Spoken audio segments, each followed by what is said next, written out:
বিএনপির ভারপ্রাপ্ত চেয়ারম্যান তারেক রহমানের সঙ্গে জুলাই সনদ নিয়ে আলোচনা হয়েছে জানিয়ে দলটির স্থায়ী কমিটির সদস্য ডক্টর খন্দকার মোশাররফ হোসেন বলেছেন, সনদের বাইরে সরকার কোনো সিদ্ধান্ত দিলে স্বাক্ষরকারী দলগুলোর বাধ্যবাধকতা থাকবে না, এজন্য সরকারই দায়ী থাকবে। আজ রাজধানীর গুলশানে বিএনপির চেয়ারপারসনের কার্যালয়ে দলটির স্থায়ী কমিটির সংবাদ সম্মেলনে তিনি এসব কথা বলেন। জুলাই সনদ নিয়ে বিতর্কের সুযোগ নয় জানিয়ে বিএনপির এই নেতা বলেন, নির্বাচন ঘিরে ষড়যন্ত্র চলছে, যারা অংশ নিতে পারছে না তারা বিশৃঙ্খলা করছে। সরকারকে সতর্ক পদক্ষেপ নেওয়ার আহ্বান জানিয়েছি। জুলাই সনদ নিয়ে বিতর্কের সুযোগ নয়।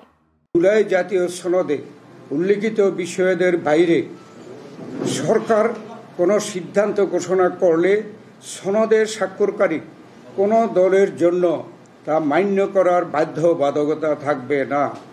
সেই ক্ষেত্রে সকল দায় দায়িত্ব সরকারের উপরই বর্তাবে।